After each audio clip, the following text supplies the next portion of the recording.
Hello, my name is Kari Anderson. I'm a resource specialist, and today I'm going to be talking with you about behavior check-ins and how to do that with your students or with kids at home or even with yourself, and why that's important.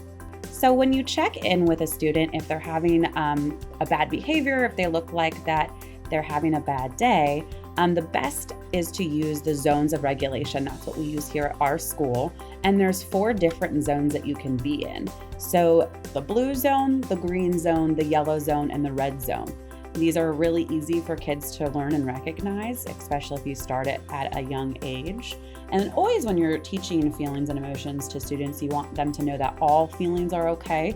It's okay to be in any of these zones at any time, and just to be able to recognize it is really great. So if you're showing them this card and you want them to recognize their emotion, even if they are feeling sad or angry, really make sure that you're giving your student or your child positive praise for recognizing their emotion correctly and noticing how they're feeling.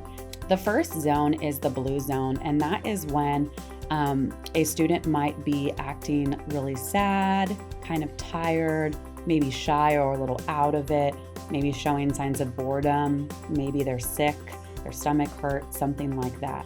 So the second zone is the yellow zone. The yellow zone is a little bit silly or frustrated or worried or confused. They might feel a little anxious or excited. This is kind of the wiggly zone, we call it. You're not quite at the red zone yet, but you're just a little bit wiggly. And this is where a lot of teachers can kind of start seeing that. And when you start seeing that they're not really focused, they're just getting a little bit silly or a little bit upset, or maybe something embarrassed them, then you can recognize or help them to recognize they're in that yellow zone and help them, give them tools and ways to get back into the green zone, back ready to learn, back focused. And then the red zone is the zone that we want to avoid, but it does happen where students or kids get in the red zone. And this is when they're angry, they're out of control, or kind of seeing red is kind of the reason why it's called the red zone. They might be mean, they might be mad, they might be throwing things. And so they're at that level, that high red zone.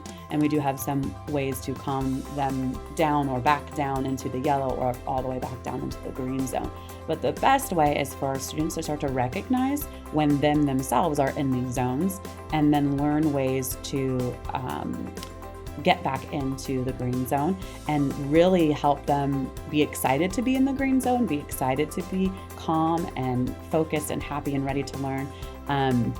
Because we don't want to give them attention for being in the red zone, because a lot of students be like, I'm in the red zone, and really got excited and like, oh, it's good that you're recognizing you're in the red zone, but you're not in the red zone, you're in the yellow zone. Or sometimes they just don't know which zone they're in. So the first thing is always helping kids when they're out of the green zone, telling them and helping them see what they're feeling, and then them self-recognizing is really important as well.